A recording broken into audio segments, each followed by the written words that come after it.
তুমি কেন উচ্চাটন, আর তব অঙ্গে আছে রাধা তুমি করো দর্শন। মহাপ্রভুকে বলছে আজকে তুমি প্রীতি পাশা কালী মন্দিরে রাধা রাধা বলে ডাকছো কেন? তোমার মাঝে তো রাধা রানী আছে। গৌরের বাইরে হইল রাধা আর ভিতরে হইছে কৃষ্ণ।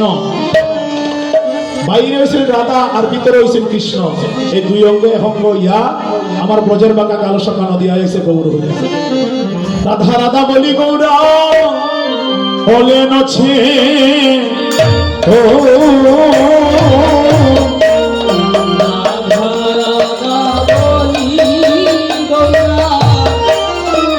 হলেন আছে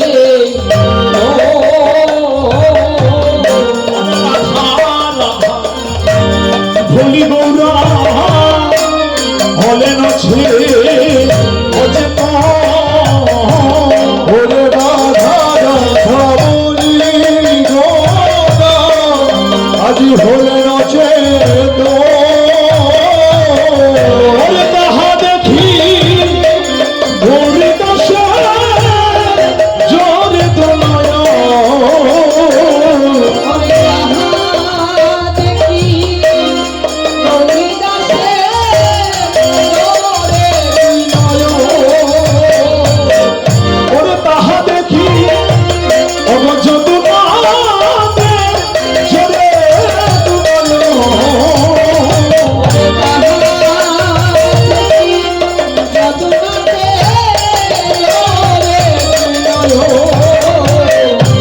যদুনা হাদিতে আছে যদুনা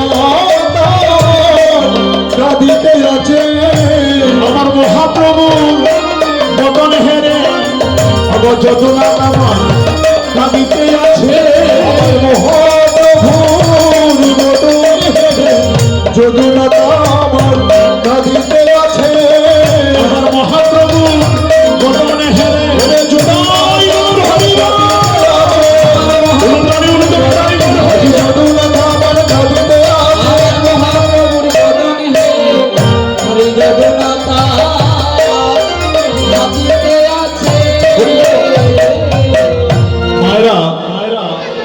আমরা যেখানে মধ্যাহ্ন পরিবেশন করি সেখানে মায়েদের সংখ্যা বেশি থাকে, আপনাদের উপস্থিতি সেখানে বেশি থাকে। একটা কথা বলতে চাই, লক্ষ্য করুন।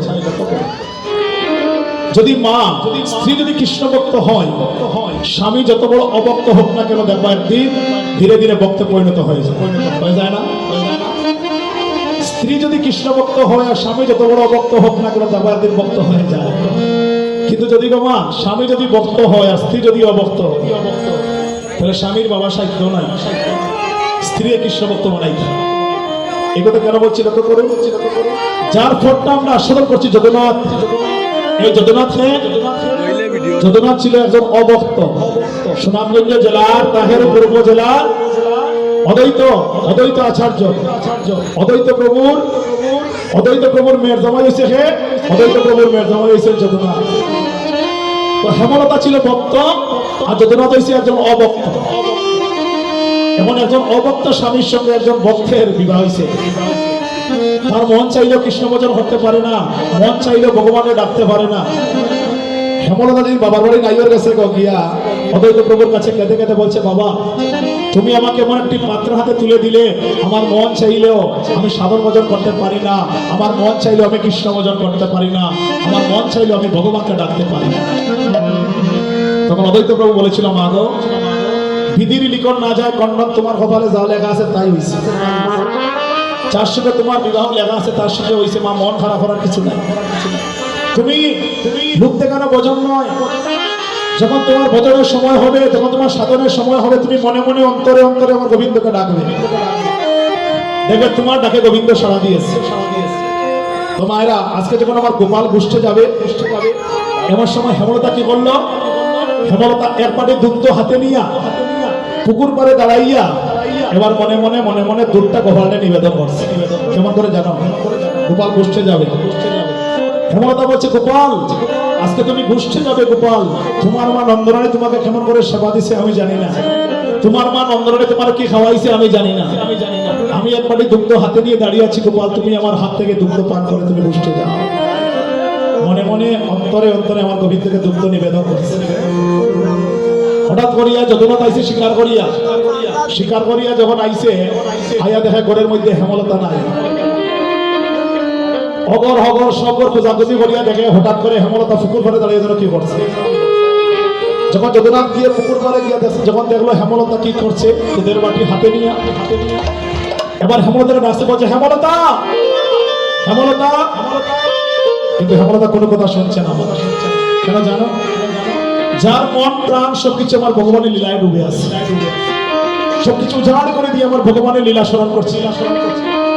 যখন যদুনাথের কথা শুনছে না, যদুনাথ কি করলো মায়েরা, হেমলতাকে গিয়ে যখন ধাক্কা মেরেছে, হেমলতা বলে যখন ধাক্কা মারছে গো, তখন হেমলতার হাতের দুধের বাটিটা গিয়া পুকুরের জলে পড়ে গেছে।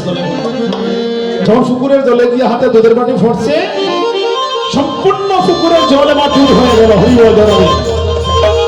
এর বাটি দুধ পুকুরের জলে পড়ে সম্পূর্ণ পুকুরের জল দুগ্ধ হয়ে গেল। যদুনন্দন হতবাক হয়ে দাঁড়িয়ে রইল, তা কেমন করে হলো? এক বাটি দুধ জলে পড়ে সম্পূর্ণ জল দুধ হয়ে গেল, তা কেমন করে হলো?